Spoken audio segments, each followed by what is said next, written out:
On today's episode of the Mark Titus Show, Mike Golic Jr. joins me. Notre Dame, Ohio State this weekend, this Saturday. It's the game of the year in college football. For now, I don't know. You can, and even if it's not, you can say it, and you just roll with it. That's how that works. There's a lot of games of the year, as it turns out. That's one thing I've learned working at Barstool. Is game of the year, there can be more than one.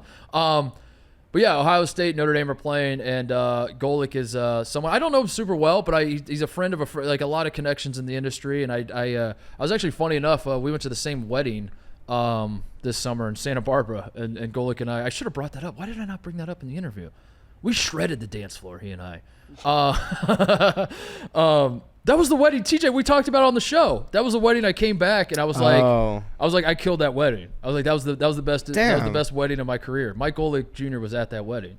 But yeah, we've known each other a little bit, and I don't know how else to describe it. You have mutual friends, all that sort of thing. And with the big Ohio State Notre Dame game coming up, I thought there's one person I would like to talk to most about Notre Dame football. It's Mike Golic Jr. So I brought him on the show. We talked a little bit about Notre Dame, a little bit about Ohio State, obviously.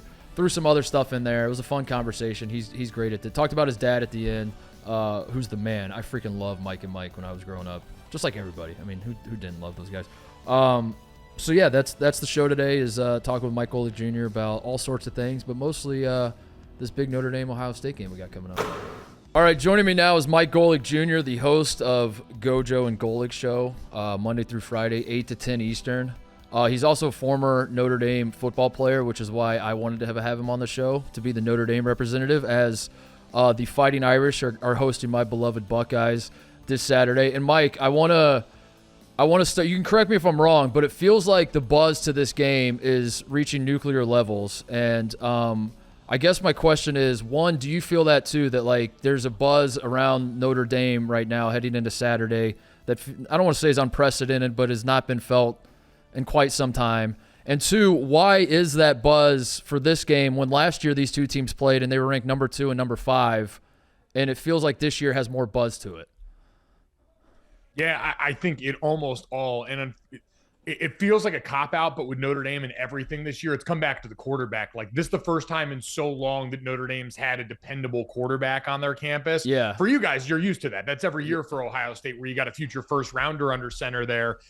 So I think for Notre Dame fans, we've had good seasons before. Like you mentioned, there was plenty of promise going into last year for Notre Dame, and you've had other big games on campus recently. I was talking with my mom before, because a lot of the conversation here this week is about, well, Notre Dame fans don't want to see another invasion of red jerseys in the crowd from another team. Georgia, and I think 2017 or 2018 kind of pulled off the same thing. But even back then, it was early in the season, and I don't think you had someone that felt like a rock star under center for you in the way that's a legitimate draw now. And it's the top position in football. It gives everyone the most hope when you got a dude there. So I think it's the Sam Hartman effect. Yeah, I would agree with you. I think as a guy who, frankly, Mike, if I'm being completely honest, I've been a Notre Dame football hater for most of my life. I grew up in Indiana. I basically what that means is I grew up in Indiana and I'm not Catholic. So, I cheered for the Hoosiers, and it would drive me crazy, all the IU fans that would cheer for Indiana basketball, but then be Notre Dame football fans. And like, I had a lot of friends that were that way. And I was like, this is disgusting behavior from all of you. But I say that to say, like, this is one of the first Notre Dame teams probably since like the Brady Quinn era where I've stopped, and to your point, it's probably the quarterback, where I've stopped and I've been like, this team might actually be something. And I think Saturday, if they get the job done against Ohio State, and also I think it might be paired with the landscape of college football this year. Sure. Because like the story with Notre Dame is every year when you guys are good, not to twist the knife, but as you know, like every year it's like Notre Dame's got a good team, but like, let's wait and see what happens when the playoff comes, or if they play Clemson and this year I don't feel like it's that. I don't feel like the boogeyman is waiting down the line, where like if Notre Dame wins on Saturday, I don't feel like we're going to wake up on Sunday and say, yeah, but wait till, because Georgia and Michigan and the rest of there's no, like, it doesn't feel like there's like a dominant team right now. No, and I think, a lot of those that you mentioned too, it's quarterback turnover at certain spots that have certainly made it that way. But you're right, just in general, it feels like it's all more ripe for the picking right now. I can tell you what happened if Notre Dame won this game. That Notre Dame USC game that's also going to be in South Bend would supernova the same way. God, yeah. Caleb Williams coming into town. But no, I don't want to put the cart before the horse there, because this is still a game where I think Ohio State's favored right now, according to the lines, and they should be. Like, they've earned the benefit of the doubt in what Ryan Day and company have been able to do there for a while. And even going back before that, Notre Dame's had a big game problem. And you mentioned, like, Clemson, we've chipped away at that in recent years, but we also understand part of that is Clemson. We're not really sure the trajectory of that program right now. Yeah. You beat them during the pandemic when DJ was at quarterback and Trevor Lawrence was out for that game. You beat them pretty bad last year, but again, there are question marks around that for Ohio State. While, maybe competition-wise for both teams, Ohio State had to play a Big Ten game right out of the gate this year, so you get the respect from that. But I think we both look at these teams and probably go, all right, we're still not 100% sure what they look like against top-flight competition. But again, with Ohio State, the caliber of quarterback you guys have recruited there, this is blue-chip stock all across the board. All the usual positions we're used to Ohio State being really good at, they appear to be really good again this year. So it feels like finally the litmus test where Notre Dame fans are either going to breathe a sigh of relief and feel like their feelings are all validated, or we're going to continue to ask some of those kind of existential questions. Yeah, it's weird trying to gauge the confidence level of – I know a ton of Notre Dame fans. I know a ton of Ohio State fans, obviously, and people just seem to be all over the map with how confident they are. I've talked to Ohio State fans that are like, come on. We have – like, yeah, they might have a better quarterback. We're better at every other position. They haven't beat us since 1936. Like, come on. We're not worried about Notre Dame. Yeah. And then other people like on the road with a new quarterback. Like, I don't know. We're in trouble. And the same thing with Notre Dame. I just find it so fascinating because, I mean, that's the joy of college football is you talk yourself in circles. And, I even the first few weeks, like Notre Dame against Navy, as a Buckeye fan, I'm watching week 0. The Buckeyes aren't even playing. I'm watching Notre Dame and Navy, and I'm like, uh-oh. Notre Dame looks pretty freaking good. We didn't look great against Indiana. We looked great against Western Kentucky. And what's so funny, Mike, is that you like look back on all the games that have been played so far between the two teams.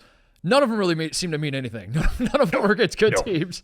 But like the conclusions we're trying to draw. Football, too. And like, this like college kids are all guilty of at times, especially at like big time schools like Ohio State and Notre Dame. Sometimes you look across the helmet sticker on the other side, and when it's not as big and exciting as an Ohio State, there is a little bit propensity to exhale some. Like, hell, I lost to Syracuse and UConn on senior days when I was a freshman and sophomore at Notre Dame.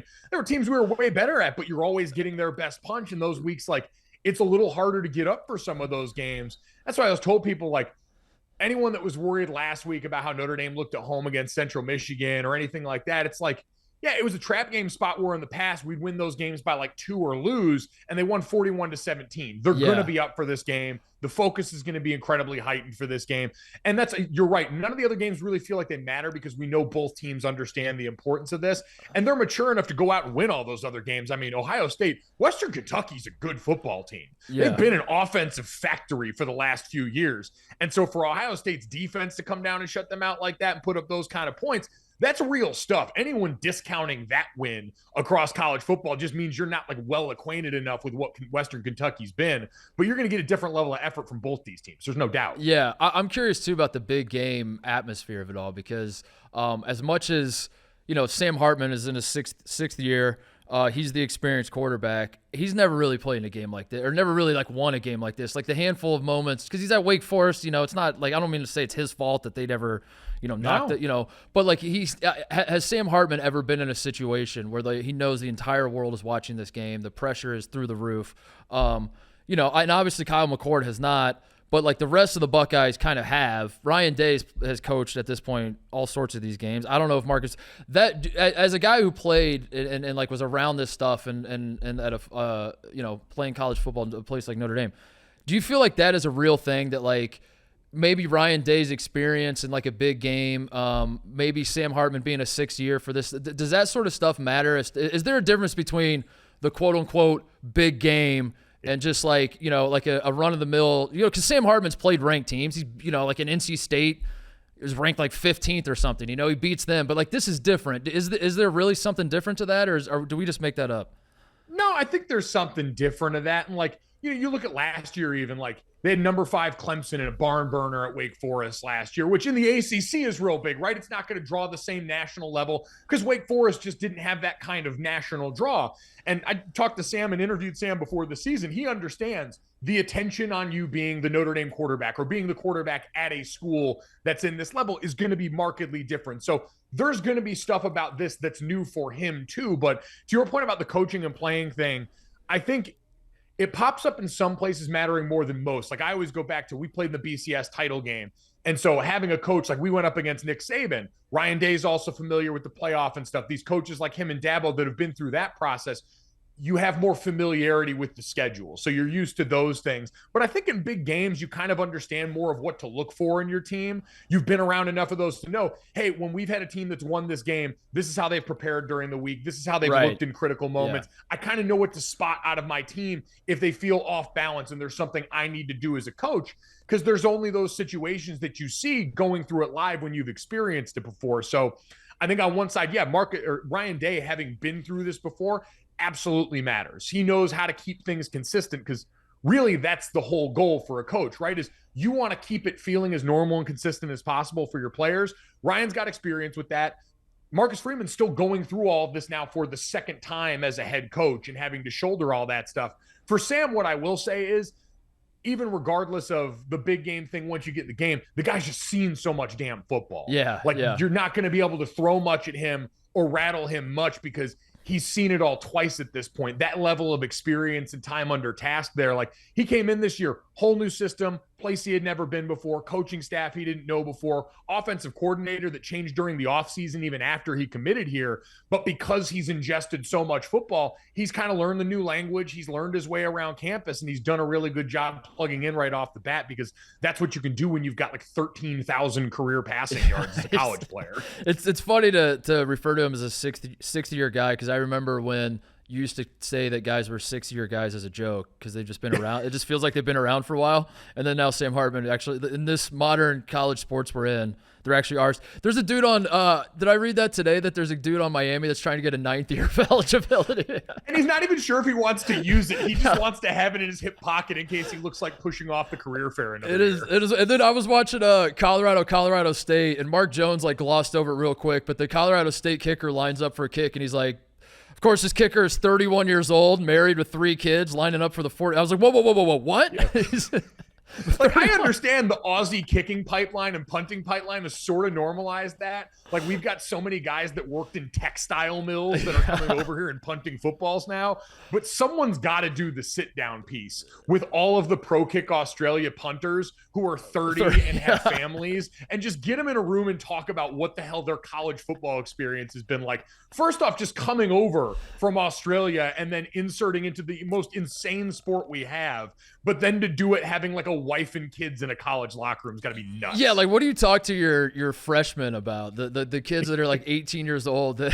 It's like, I had to go and wire my wife money for our mortgage, and I saw you bong a Four Loko. Right. We are not the same. The Freeman part of this. So obviously he's a former Buckeye. I was in school with Mark. He was a little older than me, but I remember watching him play for Ohio State. I was a huge fan of his as a player. He makes it hard. He's definitely made it harder for me, Mike, to hate Notre Dame, because Marcus Freeman's the man. But he also, obviously the personal part of this with him being a former Buckeye, but then he every time he gets asked about Ohio State, he's like, listen, I'm the head coach of Notre Dame, so I'm not going to say anything nice about Ohio State. So some people in Columbus kind of take that the wrong way. My question to you as a Notre Dame guy, do you think that Marcus Freeman's relationship and past and history and all that with Ohio State is a benefit for you guys, or going to be a detriment in the sense that he's the emotions get to be a little too much of this? I don't know. There just be a world where this means a little too much to him, and he kind of loses his head. He's a new head coach, and are you going to lose your head a little bit? Does the moment get too big? All that sort of thing. Or are you no, this is great for us because if anyone knows that program, it's this man? I think now it is. Last year, I'd be curious in an honest moment, and I've never gotten a chance to ask him about this, what it was like going back to Ohio State. Yeah. Because that's the one where it's different, right? You've never done this before. You're playing a ranked team on the road to start the season, a really good ranked team with a future NFL quarterback and all these freaks. And you're going back to the place where you were in the home locker room for a whole bunch of years. That was home for you. Columbus was your spot. I can't imagine, as someone who, I love Notre Dame more than I love most any other sports association I've ever had in my life. It's the one thing that's always been family and a real home for me. And anytime a player gets done, this, you always get asked, oh, do you think about coaching? And I'm like, I could never go and give the same level of effort or care somewhere else that I would give to Notre Dame if you asked me to coach. Like here, I could lay it all on the line because that's what I wanted to do as a player. It's what I wanted to do my whole life.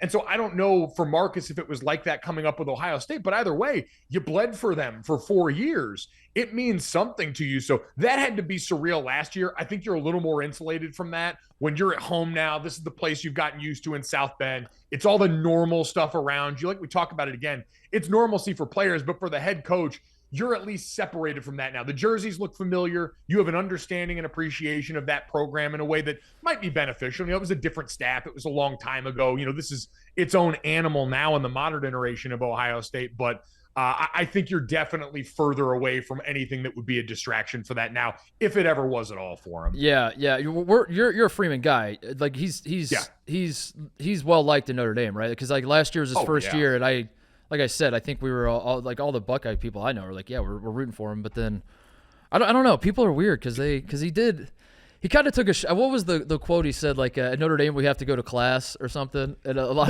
there was something that was like definitely probably he seemed to want back almost as soon as he said it there, because I think he's trying to play for the home team. He's new around here and all that, but then certainly didn't go well on the home front. Like I remember James Laurinaitis, who's back at Ohio State now, was here on the staff with Marcus last year, and I know was one of his close friends, was a teammate of his. Like that had kind of a weird moment for both of them, where I'm sure they're getting calls and texts from their boys, like, "What the hell, man?" Well, to your point, Mike, if you were coaching at, I don't know, just pick a random school. You're the head coach at Iowa now, and someone asks in Iowa, you're about to play Notre Dame, or not even about to play, you're just like asked about it, and you're like, "What are your thoughts on Notre Dame?" I'm sure some part of you is going to be like, "I have to." If I want to keep this job and ingratiate myself into this new community that I'm in and everything, I can't let them think that I still have some sort of affection for the place I was at. Like I'm all in on this program. I don't want that program to be any good. I want my program to be good. So I never really cared that much. But he is, despite it wasn't a bad year last year, but I know you guys lost to Marshall and it was a little more up and down than we anticipated at the start of the year. He's still well liked in Notre Dame. Like he's still the guy.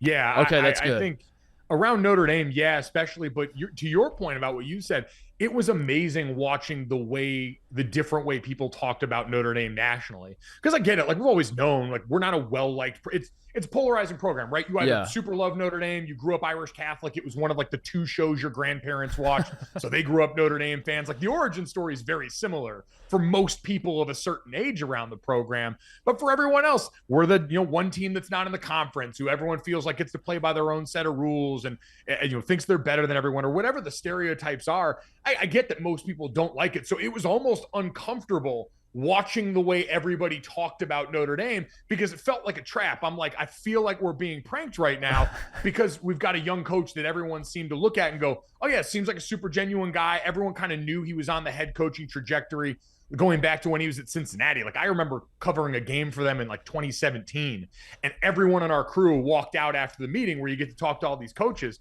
and we're like, oh, that guy's going to be a head man sooner than later somewhere. Like he's got that kind of aura about him. He's a super genuine guy. So that was weird watching the national tide turn on that, but he's also come in right away and really gone out of his way to be involved in the community around here. There's been stuff written about how he's at all the other sporting events. He really spends a lot of time with the other coaches on campus and has tried to learn a lot from the tenured coaches and other programs and stuff. He just really went out of his way, to your point, like trying to get to know a new place. He really went out of his way to try and reach across the aisle and say, I want to learn about what you guys have going on here and become a part of it myself. I can't think of a bigger whiplash I've ever experienced when how I feel about a program than when Brian Kelly's the head coach and then Marcus Freeman becomes the head coach of the same program, where I was like, holy smokes. It was wild to watch, man. Well, I mean, for Notre Dame fans too, there was a large section of the Notre Dame fan base that felt like they had been holding on to some feelings about Brian Kelly that they let out. Like, listen, I played for the guy, and I have a deep appreciation for what Brian Kelly did for Notre Dame, despite how whatever people might feel. I hope people can look objectively and go, I'm going to be 34 years old soon. That was the best decade of Notre Dame fandom in my lifetime, bar none. Wow. Like I was there for a little bit of it at the end. I had him his first 3 years there, where we're kind of resetting stuff. We had the champion, the BCS title game appearance in 12. That was like the first window into what the program would become. but they were winning double-digit games for the last 5 years of Brian's tenure there. I grew up during the Bob Davie era, Ty Willingham, all that stuff. Like, I didn't see a lot of winning Notre Dame football as a kid. So this was the best time for me to puff my chest out as a Notre Dame fan ever based off what he built there. So people could feel however they want about Brian Kelly, the person, or, the family stuff and all that stuff they wanted to make fun of. Like, that guy gave me the most consistent half decade of Notre Dame football in my entire life. Yeah, and that's all it takes sometimes. That's all. Yeah. You're like, yeah, it was fun to be a Notre Dame fan. So at a time when Texas wins in Tuscaloosa and everyone's going crazy about Texas being back, and Florida State looks to be pretty good, and is Florida State back and all that sort of thing. This has been a cycle with Notre Dame, obviously, for both of our lifetimes probably, is like every, Notre Dame wins double-digit games. Are they back? Nope, no, they're not. All right, let's do it again. Are they back? What for you as a guy who, Notre Dame has run in your family forever at this point, and you are as Notre Dame through and through as anybody. One, does the idea of being back matter? Does it even exist? Is this idea that we are back, is that a thing? And two, if it is, what will that look like for you? No, because so we dealt with this my senior year. It was, I think Rick Riley wrote the article. It was still like that last page article of Sports Illustrated when it was a physical magazine at that point. And it was, Notre Dame will never be relevant again. That was the word that they used back then, which to me always seemed like a kind of dumb notion, because Notre Dame was always going to be relative in the brand idea, the same way even in the lean years, like a Florida State you mentioned, was always going to be discussed in all the conference expansion conversations, stuff like that, because they mean money. But for me, relevant meant, are you a meaningful part of the championship discussion every year? Mm-hmm. And Notre Dame, especially towards the end of Brian Kelly's tenure, you were in the college football playoff multiple times. You were around that discussion in some of the season that you even weren't there.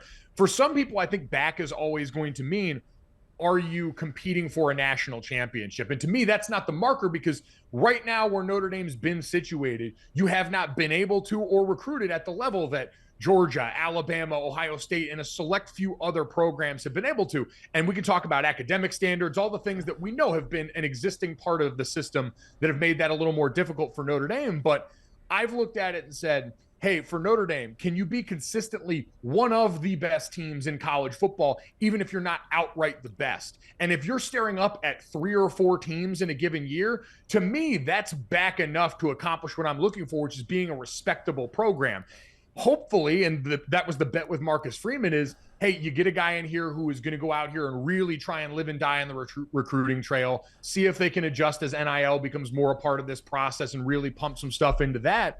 And then maybe can you get over the hump, especially now that you can go out there and recruit and say, look what we did. Sam Hartman was a great quarterback. Yeah. And now he's a rock star through a quarter of the season because he came and played here. Good quarterbacks. Look at what this can be for you on that platform. Maybe that gets them to the next spot. So yes, back, I think for a lot of people, because of Notre Dame's history, is, are you winning national championships again or not?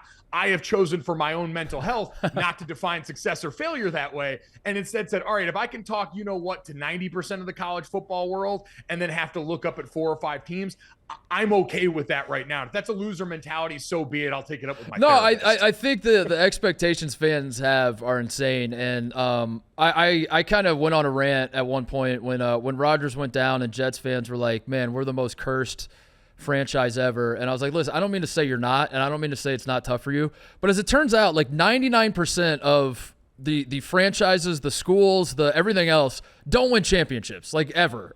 It's like, so this notion that that every year at Notre Dame we expect to win a national championship, but so does Ohio State, and so does Michigan, and so does Alabama, and so does and it just can't possibly work that way. So to your point, I do think you shouldn't look at it to like, are we the best team in football every year? You should say, are we in the conversation? And what's fascinating to me, Mike, is that I think as the playoff is going to expand here, college football is going to start to look more like college basketball, which is that, like, that is my mindset with college basketball, is that to win the NCAA tournament, you don't have to be the best team. You just kind of have to be you have to be in the mix. You have to get into the tournament and then hope things break your way. And I think Notre Dame, funny enough, is like in a great position to actually win national titles moving forward, because you're going to be in the playoff like basically every year. You're going to get the the little, they got the Power 5, but then you get the +1 every single Notre Dame. When it expands, you're going to get in there every year. And as long as you're like one of the top 7-ish teams, I think with NIL, we're seeing it this year in college football. Not all the talent is being siphoned to the same 1 or 2 or 3 schools. It's getting spread out a little more. Suddenly the sport is more national. Suddenly Notre Dame gets in. So if we have a situation where in December Notre Dame is hosting in Alabama in a playoff game at Notre Dame Stadium, and it's cold as hell, and those Southern boys come up and they're just like, what the hell is this?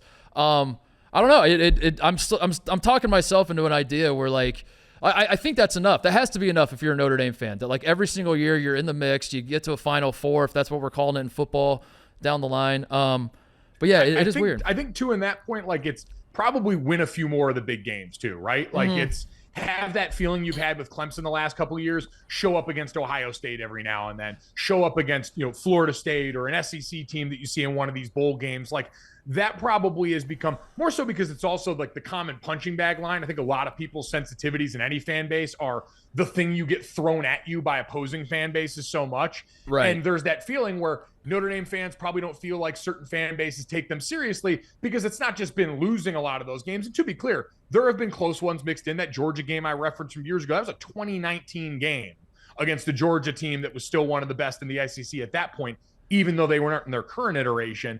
But there's been a lot of blowouts in the big games at the end of the season. So I think the next step for Notre Dame is, hey, you got to be competitive in games like this, in games against SC, in whatever comes in the postseason for you this year. And then you're absolutely right. In the new version of the playoff, hanging Final Four banners, man, that's going to count for something because it really is like a wild game with a weird shaped ball where a lot of crazy shit happens. No, it seems weird to think, to like forecast that. And it sounds insane to say in 2023, but yeah, I do think there's a world where the playoffs going to expand. They're going to go to 12, and then at some point someone's going to be like, yeah, but what if we added more? And then what if we had I mean, that's going on in college basketball too. They're talking about like 96 teams. Quick break to talk about our friends at Body Armor. The Mark Titus Show is brought to you by Body Armor. Real hydration, real ingredients packed with electrolytes, vitamins, and nothing artificial. Body Armor has great tasting flavors like strawberry banana and blue raspberry. Not only do we hydrate with Body Armor, but some of the best athletes in the world do as well, like Christian McCaffrey, Joe Burrow, Ronald Acuna Jr., CeeDee Lamb, and Bryce Young. Body Armor is all over the Barstool office. I'm looking at 2 crates of Body Armor right now, pointing at they got the light sports drink and the sports drink, the variety packs. They're incredible. I'm drinking the sport water as I speak. Body Armor has been a great sponsor for us. We love their product. In fact, I think the water, maybe it was the sports drink or the water, we ran out the other day, and you would have thought that World War III was breaking out at these offices because people have gotten so used to drinking this stuff, and there was suddenly none available, and everyone was losing their minds. Thankfully, we got that taken care of. We got our Body Armor situation squared away, and you should do the same. You should get your Body Armor situation squared away. It is available in stores nationwide, but you can head over now to Body Armor store on Amazon and get yours today. Go get some Body Armor. All right, Mike, you mentioned earlier the Keep the Red Out movement. I'm sorry to say there's going to be at least one Buckeye fan at the game because I will be going. Now, the reason I'm bringing this up to you is because this will be my first experience at Notre Dame Stadium.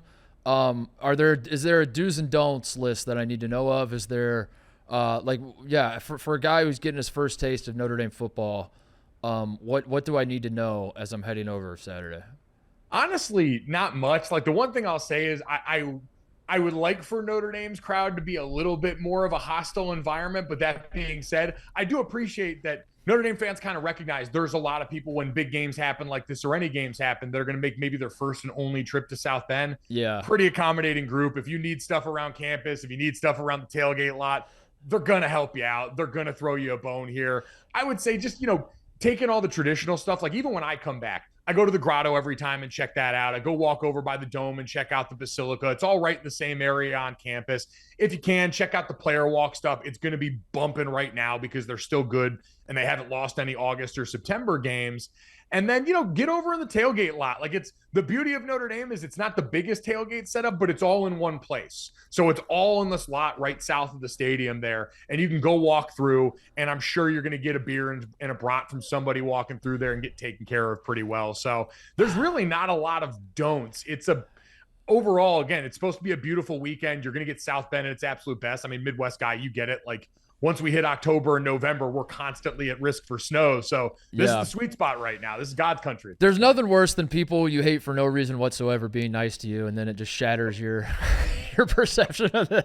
That's what I'm worried about. I mean, speaking of like the enemy of my enemy is my friend type thing, like for both of us, like I grew up, like Michigan was the rival I hated more than anybody. That's what I'm going to do. I'm just going to walk around and just be like, Michigan, am I right? And they'll be like, oh, yeah. We'll just do it that way. Exactly. Talk to me about these Kelly green jerseys. Are we worried about this? Because my understanding when I was growing up in Indiana is every time Notre Dame busted out the green jerseys at home in a big game, it was an L. It was an L for the Irish. But I also saw that you're wearing the green jerseys for Ohio State, and it feels like Irish fans are pumped up about this. Which one of us is wrong? Because I always thought this was a curse. No, you're right. And superstitiously, I was much more of a fan. We used to just bust this out for like the easy winnable home game. Like we don't have a true homecoming game necessarily, but we used to just kind of look at one and be like, all right, hey, like Army's having a down year or something this year. Let's bust them out for that. Oh, Wake Forest is coming into town or something like that who's having a down year. We'll wear the green jerseys for that one. So we know we got a better chance of making our layup on this. I was definitely a little nervous, but then they busted out the green pants. And what a saucy little number those are. We've never done green pants before. Like it's the full Green Goblin outfit here for this one, sans the helmet that's still gold. So I feel like the pants offset any of the worries that I might have had about the green tops. Yeah. Are you a traditionalist or are you someone, I mean, I kind of sense your enthusiasm with the all green. How's the rest of your family? How's the rest of your family with this stuff? Is like your dad and uncle, did they lose their mind when they see not traditional uniforms on Notre Dame? No, because I think too, when I was here was when Notre Dame, because they've always done some variation of the Kelly green jerseys from over the years and stuff like that. But they started when I was in, so I was 08 to 12. And that was when they started doing the Shamrock series, which was an off-site series where they would go and play a neutral site game at like an NFL stadium, big recruiting thing. You get to these big metro areas, recruits can come see you. And we started doing a lot of alternate jerseys for those games. And over the years, we had some ones that pissed our fans off royally. Like anytime you mess with the helmet, we played in 2012 in Chicago against Miami, and we had jerseys that were a different shade of blue, gold numbers, and a helmet that was 1/3 gold, 2/3 blue with a white leprechaun on the side. And we're like, when you think of Notre Dame, it's like Penn State and Alabama and all these schools that never touch their jerseys and never do anything special with it, which as a fan, I get why people like that tradition and make that their thing. But as a player, like we grew up in the Oregon era. Like I'm watching them wear a different uniform every week. And I'm like, all right, you can let us have 1 week where we do something fun. So I still have, I collected a lot of the helmets from the different Shamrock Series games. They're a cool one-off. They're a cool acknowledgement that you can have fun with that stuff. So no, I think because me and my brother were going through that here, my family's kind of numb to all that. They understand and appreciate that it can be fun like that. I've never felt older in my life than when I was watching Notre Dame Navy. It was this year, and I just had the epiphany that I was like, yeah, the gold domes on Notre Dame are awesome. Like not that everyone else knows this already, but I just felt like so old because it just like I said out loud to an empty room, I was like, those uniforms are, and I've watched Notre Dame football my whole life. And like something about it, I was like, am I old that like I care this much about? I think it was that Navy has like the gold too, but Notre Dame's gold was different. And I was like, yeah, that's like special. It's the Notre Dame gold domers. I do feel like a product of being old is definitely getting nostalgic about college football helmets. Yeah. Like I found myself, especially this year, because they've been good, looking up going, man, you know what? Those Longhorn uniforms, the traditional home whites, those are cool as hell. I love those. Yeah, I never stopped to think about it, and I was like, I think I might be old. Pivoting away from for this Notre Dame, Ohio State, you obviously consume a ton of football. I'm curious as a football guy, and I watch a lot, but I don't really know it at the level you do. What to you is more interesting, the NFL right now or college football? Man, it's a good question. I think in general, the NFL, like overall, it's a better product. It's higher skill. It's all the things that we know about it. And they incentivize parity so much in that league that every year you do feel like it's accessible to more teams. But I think in college right now, just because we've had so much turnover along the top of the sport where, and you made this point, it feels like oh man, there's a few more teams that are coming back down to earth that have been the dominant forces. Bama and Clemson have been the poster of the college football playoff era so far. And so for both of those teams to falter a little bit, at least in the early going of this year, makes you feel like more people have a chance. We've had so much change in the sport too, with all of the conference realignment this offseason, that I think I was more excited to get to the games this year, because it was like this oasis from all of the sewage of having to read through like court reports and all these, commissioners and university presidents getting together. It's like, Jesus, just let me watch the ball. So I think I've been more excited for college for that reason. I find I'm a little shocked because I thought the NFL is obviously a juggernaut and has such a great product. And with all the talk of college football, like you said, it's just like if you've been paying enough attention to college football through the years, there is a little bit of a doomsday situation, a little bit of a what is this sport anymore? And all, and everyone's like losing their minds.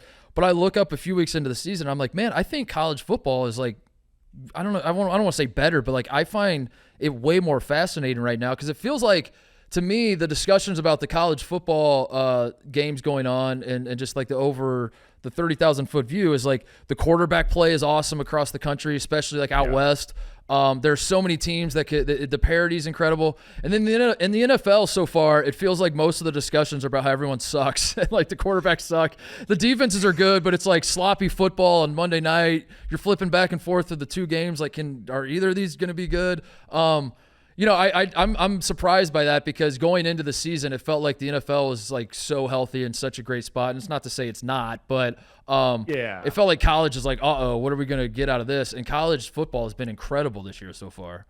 College is like shopping at Costco. You can attack your problems with bulk more often than not. Yeah, like on efficiency, college football is never going to beat the NFL. That's true. Right. That's true. It's also the early season window we have here because when the NFL went, like, not to get too deep into it, but in 2011, when they had the newest CBA that had come out at that point, that was when you started to see less practice time on field in the offseason, stricter training camp schedules, less padded practices, which all just meant like a lot of that, as teams are not playing guys in the preseason anymore, gets pushed into the first 4 games of the regular season or so, where guys are getting on the field and tackling again. Finally, guys are getting to work with teammates they might not have been on the field with much all offseason.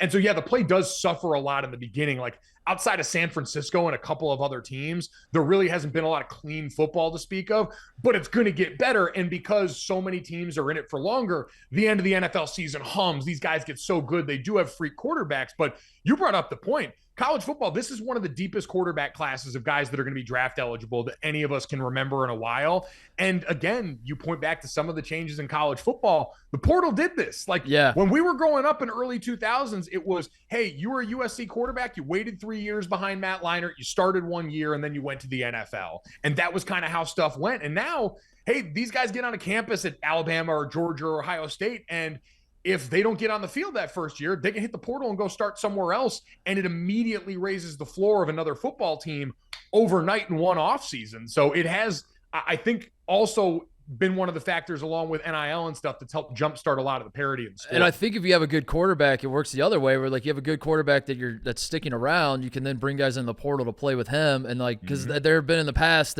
we've seen good quarterbacks be on irrelevant teams, and it's kind of a bummer that like he doesn't have that much help, and he's kind of, the guy's good, and we'll see him in the draft. Like I think of, I don't know, like what's the name that would come to mind? Like I don't know how good Ryan Leaf was at Washington State, but I don't remember a damn thing about his college career. And I'm wondering if, like, when Ryan Leaf was like blowing up at Washington State, would he have transferred to a different school? But like, or now, if he's at Washington State, they bring in a ton of dudes, and now they're competing for national championships and building around him and stuff. I think that's a really good reminder too, that it's just created more ways to be successful in college football right now, right? Like you've got the total roster teardowns like Colorado did that more teams I'm sure are going to try pretty soon. You've got Notre Dame that had a really good roster and said, we're going to go and get a quarterback and kind of change the program ceiling that way. You got Florida State, who had a quarterback that's been there like 5 years now and has used his continued improvement to go out and get Keon Coleman and Jaheim Bell and these guys in the portal. So maybe that's, as I'm kind of thinking about this on the fly and talking through it with you, maybe more teams are good because there's more ways to be good right now because of all the options that you've got. Yeah, and that's the beauty of the sport, is there's a million different ways you can do it instead of having to to do it the one way, and then you're looking up and you're like, well, we're never going to be able to do it as well as they're doing it. It's like, what the hell? Why are we even and it gets a little frustrating. Now there's other ways to do it. By the way, I just looked up Ryan Leaf as a senior. They went to the Rose Bowl and lost to Michigan, so maybe not the best example. I knew he was probably pretty good. Ryan Leaf was kind of that dude. I don't remember a damn thing about him other than from his college career, other than just that. I remember the Colts had the number 1 pick, and the Leaf Manning debates were raging back then. So, I meant to ask you about this. You're uniquely qualified to answer this for me. So this Taylor Swift, Travis Kelce situation, you are a Swiftie, correct? Oh yeah. Yeah. You're pretty open Swiftie. You're also obviously a football guy. So I keep flipping back and forth on this, Mike. I can't make any sense of it. I thought that I took it at face value. Then I started thinking about it a little more, and I'm like, this is obviously just like a clout play. I doubt these people have even met each other. Now I'm being told by the people I work with that might not actually be the case, and there might actually be something here. What the hell is going on with this with Taylor Swift and Travis Kelce from your perspective?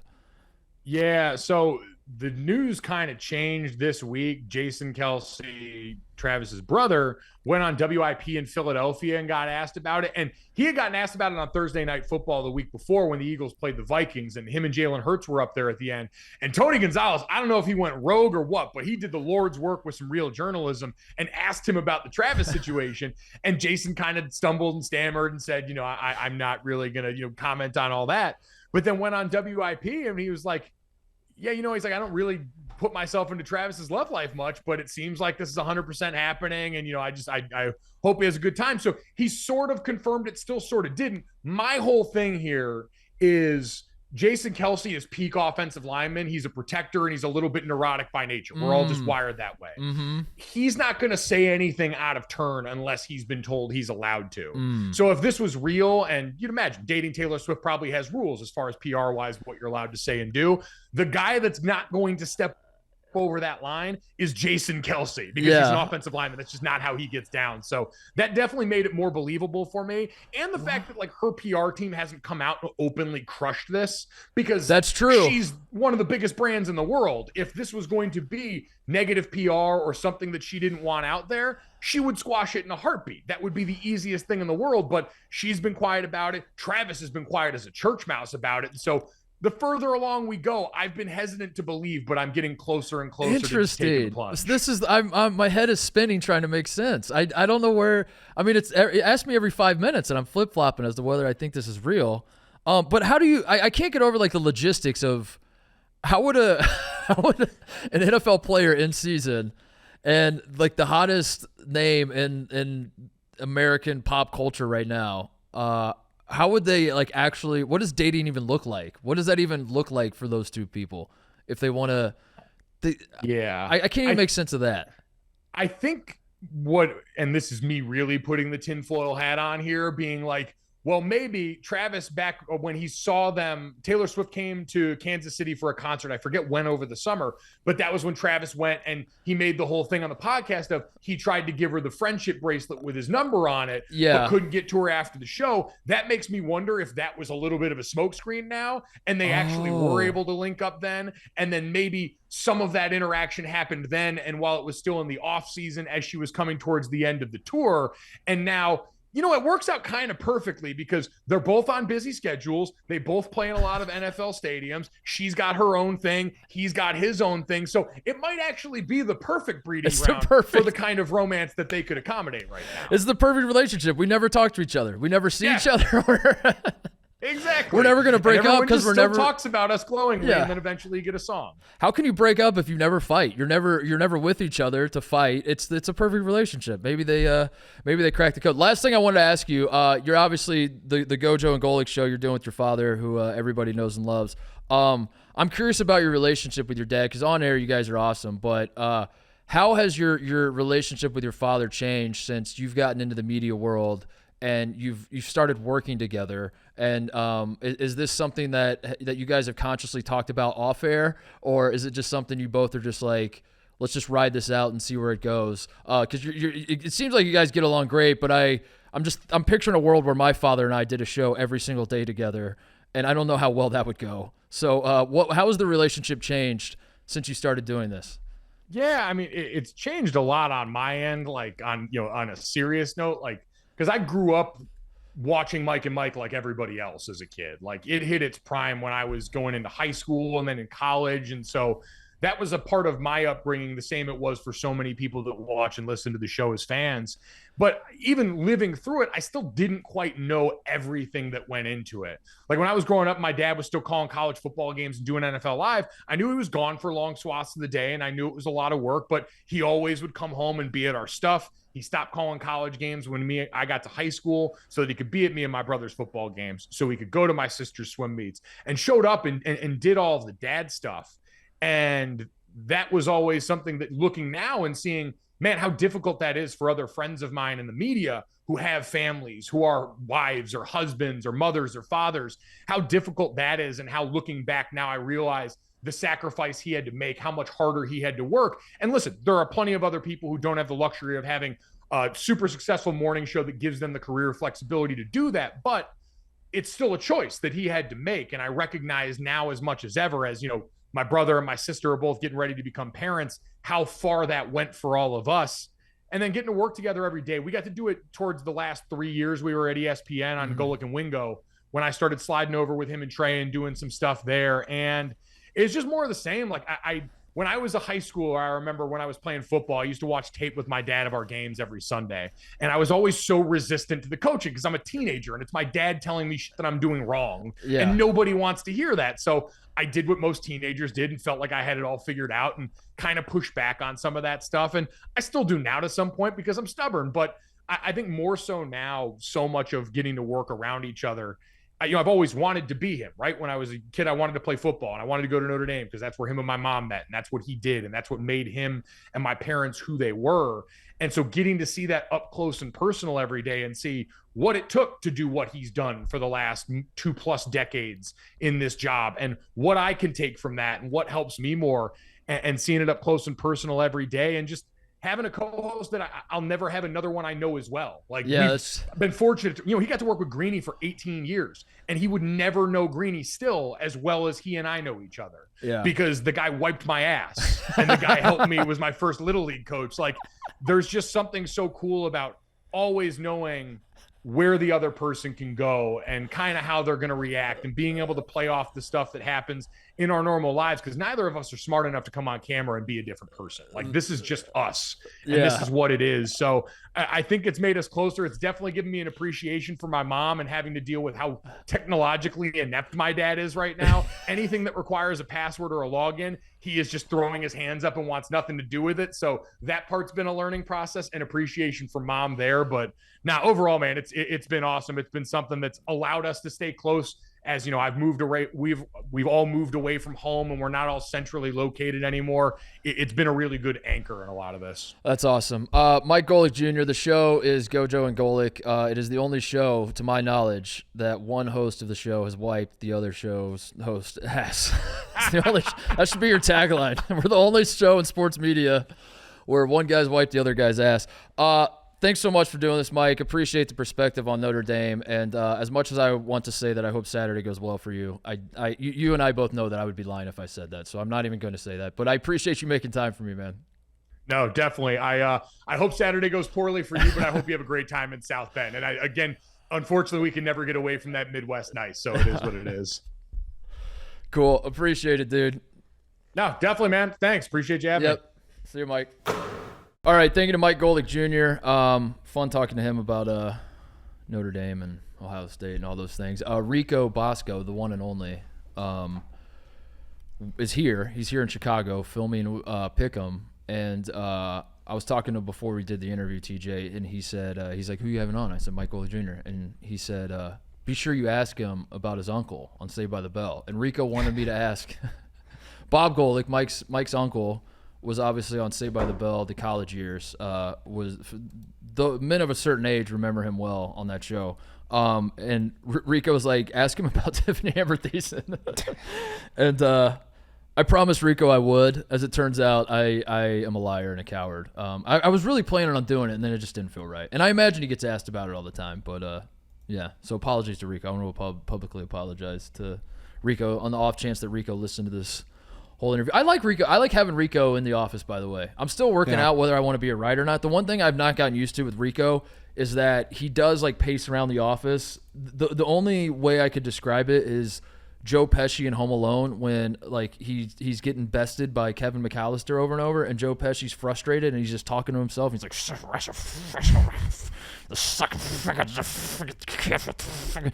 I feel like Rico just walks around the office with that kind of energy, and I don't really know how to. But I'm slowly learning that that's just like his baseline. Yeah, you know, he's got his guard up.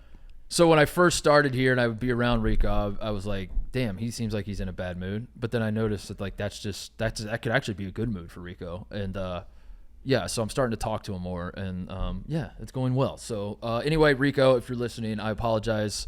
He probably listened to the whole interview. Knowing Rico, knowing how much he loves this show, I'm sure he listened to the whole interview waiting for me to talk about Tiffany Amber Thiessen, and it didn't happen. So sorry, Rico. Before we go, some shout-outs. Phil Sellers, TJ. Is this a name that means anything to you? Phil the Thrill. Rest in peace. The greatest Rutgers basketball player of all time. Yeah. Still leads the franchise in points. Took him to the Final Four in '76. He's the GOAT. He's the greatest Rutgers basketball player of all time. Yeah. That's a bummer. I saw that he passed away and wrote that down and wanted to make sure we mentioned that on the show. Yeah, 76. That's the only Final Four Rutgers has been to, right? Yeah, they were undefeated into the Final Four. That's incredible. That's incredible. Undefeated in football that year, too. Pretty good wow. time to be a Rutgers guy. Wow. There you go. I guess I didn't realize that. Actually, it's something I probably knew and just keep forgetting because the Hoosiers went undefeated in 76, obviously. But Rutgers was undefeated as well. Yeah. Rutgers was the story. It's like the lost story of that Final Four because Indiana went undefeated. Maybe as it turns out, as we look back on it, going undefeated in college basketball wasn't that hard back in the day. Maybe it wasn't actually that hard. I do wonder if someone will go undefeated. I thought, do you think if Gonzaga would have gone undefeated during the COVID year and, they were undefeated into the title game and lost to Baylor? Yeah. If they had beat Baylor, now a few years removed from it, do you think people would still honor that? COVID stats and stuff are so weird. Like, I think that people just asterisk everything that happened that year. Yeah. Like, even like Indiana football was really good that year, but it was the COVID year, right? So it's like, did that even actually happen? Yeah, Indiana had the advantage because every game felt like a home game for them because because there's no one in the stands. So IU actually had a huge advantage. I'll always be disgusted by the behavior from my Indiana friends that season when they tried to backdoor their way into the Big Ten championship in Ohio State's place because Ohio State didn't play enough games, and then we beat Indiana head to head, and Indiana was like, we should still go, and I was like, this is a loser mentality. This is why you guys will never win anything. Yeah, and I was disgusted by that. Take the chances as you get them. I want to shout out Jeff Teague. Speaking of the state of Indiana a little bit, Jeff Teague was on, I believe, his podcast. He's doing a podcast, which I didn't think he'd be able to do because Jeff Teague is the head coach of Pike High School, one of the great storied Indiana high school basketball programs. He just got named head coach over the summer. It's his high school, it's his alma mater. And they've stunk for a while, and I was really excited about the idea of him bringing them back to glory, and I guess I still kind of am, but he's also doing his podcast on the side, which seems wild to me. But also it's good because Jeff Teague is awesome at it, and he's got great stories. Anyway, all that is to say, on his show, he said that he tried to commit to Purdue, but Purdue didn't want him, basically. And this is making some rounds in the Indiana basketball world because he would have been part of that class with Hummel and Etwan Moore and Jawan Johnson. It was already a completely stacked, loaded class that ended up being very, very, very good at Purdue. But what the hell, Matt Painter? Purdue's just stacking L's left and right. Like, they can't get out of their own way now. Yeah, Matt Painter just loves taking losses. Matt Painter is just like he's taking this offseason, like trying to just hit the reset button on the PR machine and like how do I get America back on my side? And Jeff Teague's like, watch this. I'm gonna tell everybody that I wanted to come here and you didn't even offer me a scholarship. So that was pretty cool. That was some much needed that was a good way to. I appreciate Jeff Teague because right now I talked about it with the 3-man weave guys that came in, Kai and Matt, that like right now is like I think the worst time for college basketball talk, because in the summer there's actually shit going on, but now it's just kind of like everybody's got to campus and we're just sort of waiting on the games. And if you do want to talk about college sports, it's obviously football. So I do appreciate Jeff Teague doing that. He just like sprinkled in a little. Let's get college basketball talked about just a little bit. I'm just gonna sprinkle this in real quick. By the way, Matt Painter didn't offer me, and he said that he committed. He said that he went on a visit to Purdue, and he's like, I commit. I feel like Michael Scott declaring bankruptcy, I guess, where he was just like, I officially commit, and everyone was like, we didn't offer you, Jeff, which is crazy because Jeff Teague was good forever. Yeah. Jeff Teague was not a late bloomer. Jeff Teague was fucking awesome in high school. I played against him, and dude could hoop, as it turns out. Also, shout out the Big Ten schedule release. The Big Ten has released their schedule, and We're going to war. Purdue at Rutgers, January 28th. Circle that one on your goddamn schedules. I want to go to that. Can we go to that? Yeah. We should go to that because I know that Ed Cooley's going back to Providence on the 27th. And I know that New Jersey and Providence aren't exactly next to each other, but they're also close enough that I think we could do a double dip. What? I think we go to Providence for the Georgetown at Providence game. I got to be in the building for that That would be one. incredible. I got to be in the building for that one. I've never been to a game there, first of all, so I want to go to a game there. And if you're going to go to a game at Providence, it's that one. They're going to beat the shit out of Georgetown. Holy hell. That's going to be – oh, my God.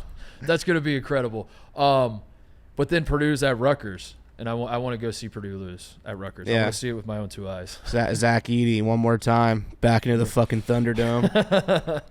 We in the season playing each other, though. Yeah, March 10th. That's at the Rack, right? It is, yes. Or they're called, what do they call it? Jersey Mike's? Jersey Mike's Arena. You still call it the Rack? Or Everybody calls it the Rack. Yeah, okay. Even good. the TV broadcasters have to like get corrected live on air because they call it the Rack. I think you should be able, if you're on the TV broadcast, you should be able to call it whatever you want. Yeah. I don't think you should be beholden to Jersey Mike's sponsorship with Rutgers University. Right. They did pay $25 million for the naming rights, but that's a Rutgers problem. If I'm Yeah. calling the game, I'm calling it the Rack. Yeah, we'll play. So that's gonna be for the Big Ten title. We should probably go to that. We should probably go to that. Yeah. We'll be atop the Big Ten standings, Ohio State and Rutgers, when we meet on March 10th. It's a winner. Almost definitely. Yeah. The one thing that stood out to me, which I thought we already knew this because I remember reading about this before, but I guess the schedules obviously weren't out because they just came out. But Michigan State and Purdue only play once, which was noteworthy to me because I think those two teams are pretty obviously the two best in the Big Ten this year. And they play once, and it's at Purdue in March. Michigan State got a tough they play at Indiana March 10th to end the season.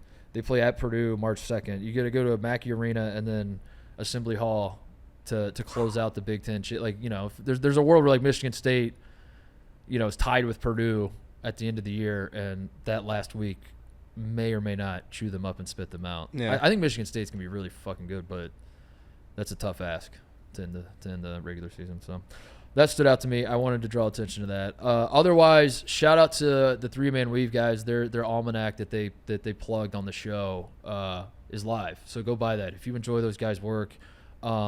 They're so good. I love them, and I know it's not for everybody. And college basketball talk in September doesn't exactly move the needle, but those guys are so good at what they do, and I can't recommend enough. You go buy the almanac, read their work, support them, and yeah, go help them out and learn a lot. Learn a lot about these teams because college basketball season's coming up. It is coming up. We're less than 50 days away. I think we are. We're less than. I thought I had counted it at one point. Yeah, we're less than 50 days away from the season tipping off, which sounds like a lot, but not really. It's coming up. It's almost preseason. It's almost here. Anything else, TJ, before we go? 47 days.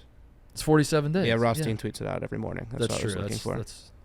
Well, I think I saw Rothstein's tweet like 8 days ago or something. Right. And that stuck in my head, and I was like, 50 days is coming up, but then as I said it, I couldn't remember if it actually had or not.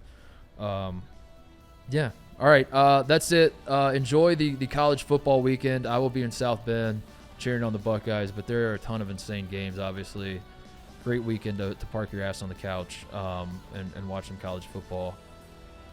And I suggest everybody does that. We will be back on Tuesday with a new show. See you then.